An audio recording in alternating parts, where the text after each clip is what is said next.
Bismillahirrahmanirrahim. I greet you all wherever you are with Assalamu alaikum wa rahmatullahi wa barakatuhu from here in London. With the news that I have, alhamdulillah, completed my lecture tour of East Africa, of Mombasa and Nairobi, and also a short visit to Zanzibar.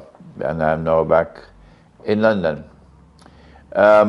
My visit to East Africa came about only because I had to cancel my visit to Iran. I was not able to accommodate East Africa. But when I canceled Iran, then it became possible for me to visit East Africa. And this was by divine design. I believe that Allah wanted me to go to East Africa. I had not realized the importance of that geographical region of the world, so close to Arabia.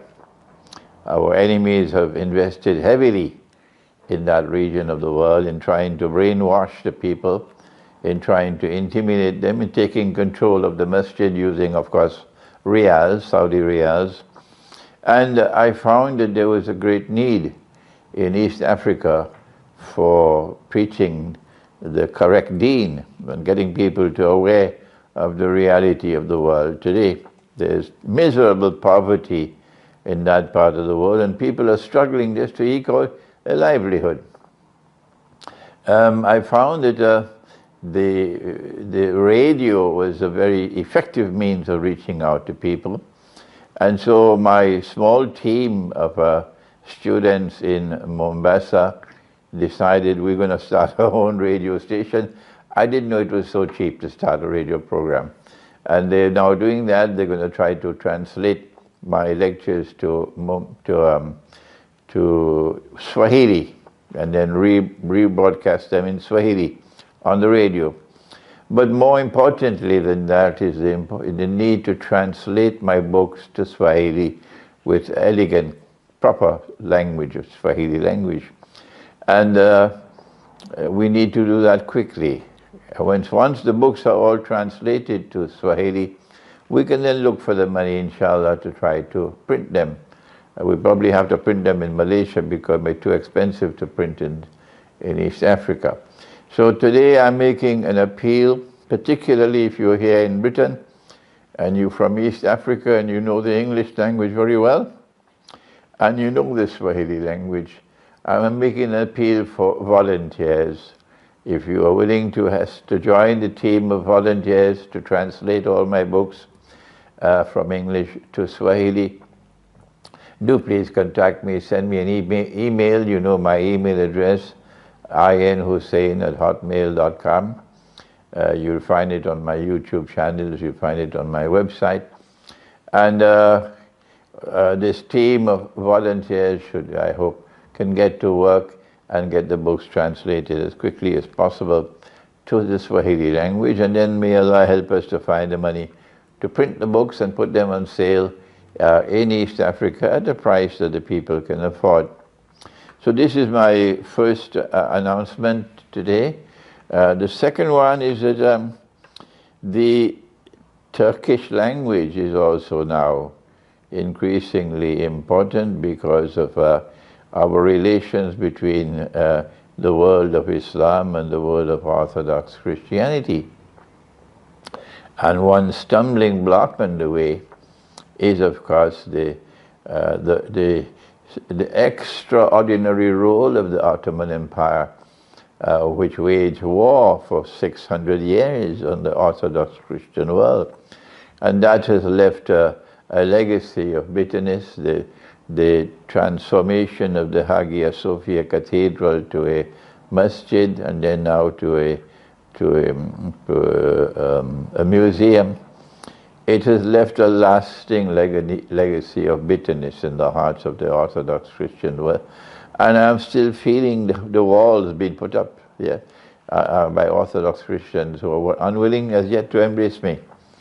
While there are some Orthodox Christians who have embraced me and who accepted my explanation concerning the past, there are others who still find it difficult. And if the Turkish language, if we can get my books translated to the Turkish language, there are many, many Turkish people, I am told, who would be willing and welcome to listen to a new version, a new historical perspective with which to understand the past, and might change their positions on the Ottoman Empire and particularly on Hagia Sophia. And so I'm making a second appeal now. The first was for the volunteers in Swahili, and now the second is for volunteers to translate to the Turkish language.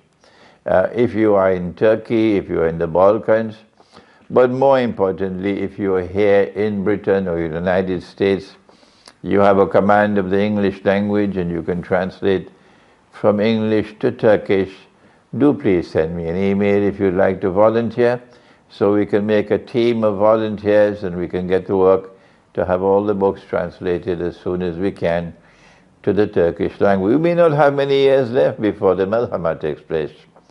And so this period of time that now remains between now and the Malhama is critically important, because as soon as the Malhama takes place, Armageddon, the Great War, we know that it's going to be a short period of time before a Muslim army is going to conquer Constantinople. And that is an extremely important event waiting to occur. We cannot wait for that event to occur before we mobilize our people, before we educate and explain to our people. We have a short period of time left, and that time must be grasped. And that's why we need to translate. I wish I had done this before, but better late than never. A team of volunteers who would be willing to translate my books. Of course, if you are comfortable with my scholarship, to translate my books, all of them into the Turkish language. Now then, the third announcement, and that is that while I have always been aware of the importance of Kashmir, the importance of the Indian Muslim community, and the importance of Pakistan, recent events have now caused that region of the world to assume an importance parallel to that of Eastern Europe and Russia.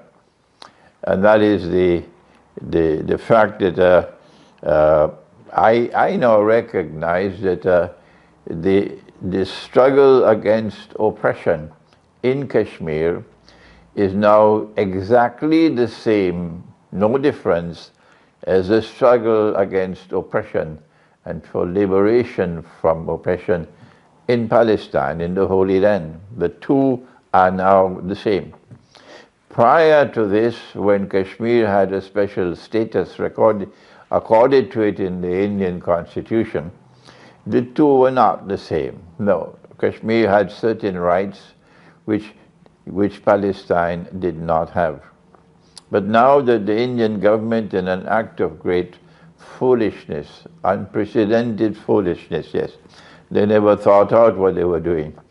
Once the Indian government has acted the way they have done, and having revoked that special status for Kashmir, what did they do? They put oil in the fire to burn even more by locking down the state of Kashmir. Not the Hindus are free to walk about. It's the Muslims of Kashmir. They're the ones who are locked down, under siege and curfew for how many days now? Almost 2 months.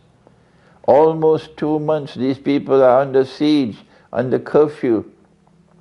It is shameful, it is despicable, it is miserably painful, and it is something that is an embarrassment for any Hindu who has some integrity left in him. That this is naked oppression. And this is oppression which cannot in any way be argued away and covered up. Not at all. This situation is going to grow from bad to worse. As soon as they lift the curfew, they will see what's going to happen. The Kashmiri people are not going to take what they did, sitting down. And so that region of the world has become even more important now. And unfortunately, I do not say this with any hatred in my heart at all. Unfortunately, Islamic scholarship in that region of the world has failed to come up to the requirements of this time. And people need guidance. The Kashmiri people need guidance.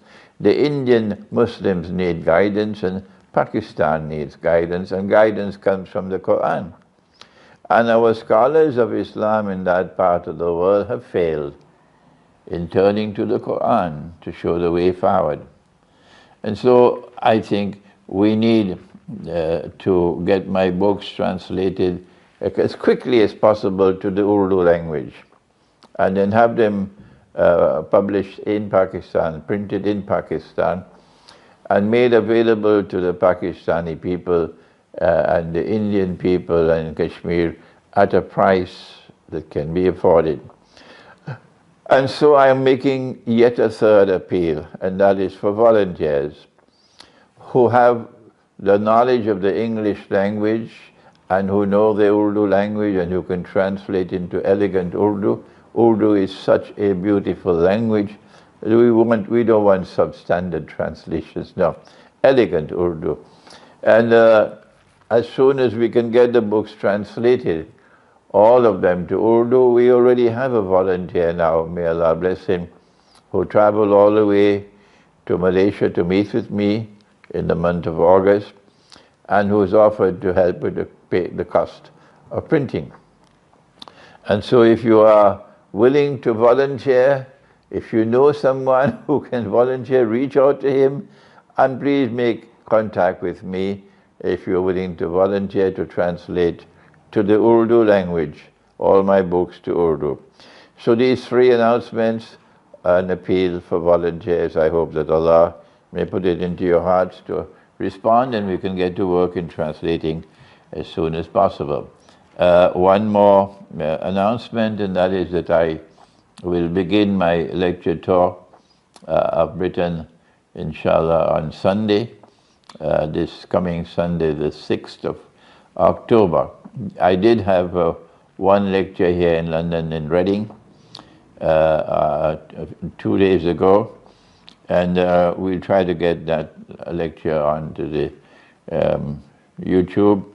It was on Islam and riba and modern Western civilization. And I'm very grateful to the community in Reading who have now opened their masjid to me, alhamdulillah.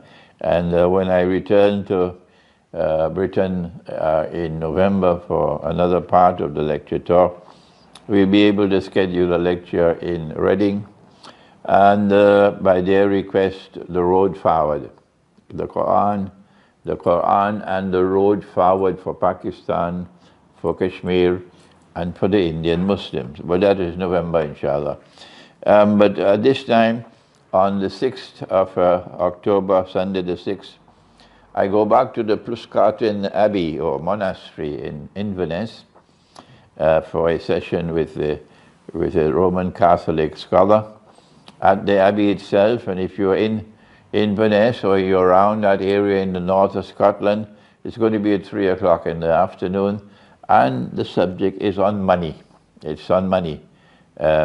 We are going to remind our Christian audience that Nabi Isa alayhi salam, the Prophet Jesus, he went to the temple and he found them doing something wrong, and he turned over their tables and he cursed them and so on. What was it they were doing wrong? And then we'll remind him again about that other occasion when the Israelite people came to him and gave him a coin, a Roman coin, and another coin, a temple coin, and asked him what to do. This is bogus money because it has the graven image in it. It's haram. And this is the halal money without the graven image. And his response, I wish we could get a better translation of his response. I'm not too happy with give unto Caesar what belongs to Caesar and give unto God what belongs to God. I think the translation should be better than that. That answer that was given needs to be analyzed. So we're going to have this session on money. I will present money from the viewpoint of the Quran, and the Roman Catholic scholar will present the Roman Catholic view. If you're in that part of the world, do please come and join us on Sunday, the 6th of October at the Pluskaten Abbey in Inverness, or just about 45 minutes from the town of Inverness. The next day, Monday the 7th, I'll lecture at the masjid, the Inverness Masjid. Do please come to the masjid for Maghrib time, and the lecture will be on the Quran and the moon, methodology for reciting the Quran. I'll have to speak a little bit more about that a little later. On the Yawmul Jum'ah, the 11th of October, I will be in Glasgow, and again the same subject, the Quran and the moon. Do please come at Maghrib time. I hope I can give the Tazkirah at Salatul Jummah, and then the lecture will be in the night time at the Glasgow Islamic Center. On Saturday, I'll take the train to Manchester, and on Sunday we go to Leeds for a private dinner with the Orthodox Christians, inshallah. Then there are 2 lectures in Manchester, the Quran and the moon, methodology for study for recitation of the Quran, and then on the next day, the Quran and the stars, methodology for study of the Quran.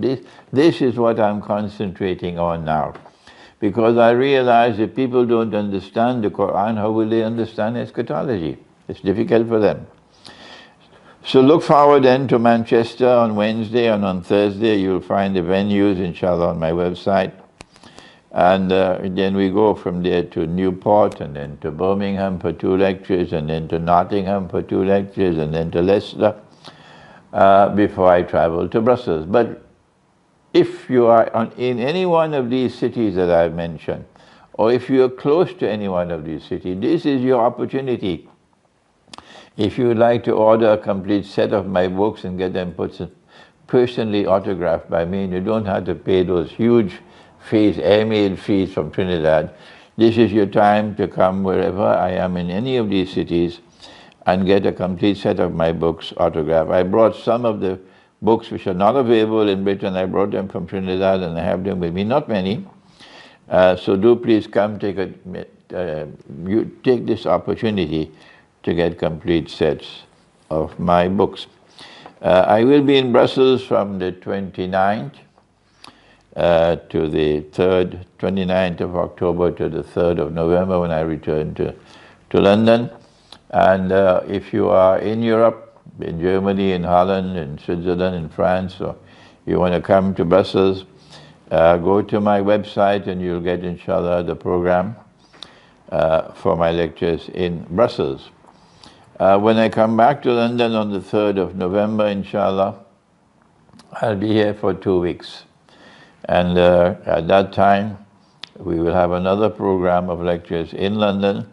And on my website, you'll already find one program, I think it's on November the 9th, at the London University. But if you would like to, offer your masjid or offer an Islamic center as a venue for any lecture of mine, this is the time to contact me quickly, so we can respond to you and schedule a lecture for you, inshallah, when I return. Finally, the good news is that I have a new book which is nearing completion.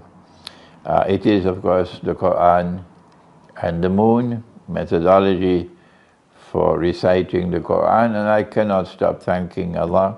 I cannot stop thanking Him. That you'll find in this book much that will surprise you, that you've never known before about the way to recite the Quran. Do please make dua to Allah that I may be able to complete the book soon, and we will send it for printing. And may Allah bless those who have reached out to help me to be able to reach London, who have helped me all along the way. I was in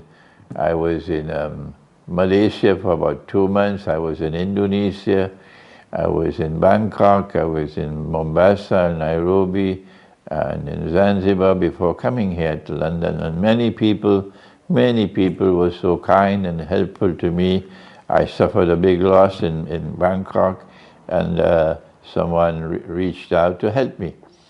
May Allah bless them all. May Allah bless them all. I cannot stop thanking them. That's, alhamdulillah, this long travel of 4 months completely. I'm tired now, but still I'm continuing the work. That Allah blessed it to be successful.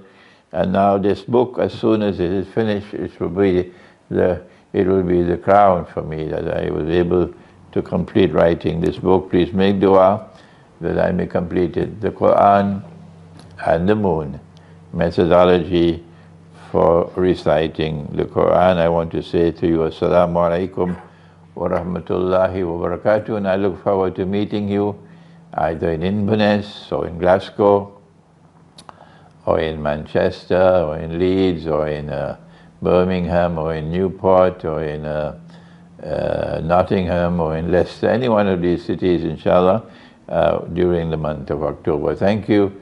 Wassalamu alaikum wa rahmatullahi wa barakatuh.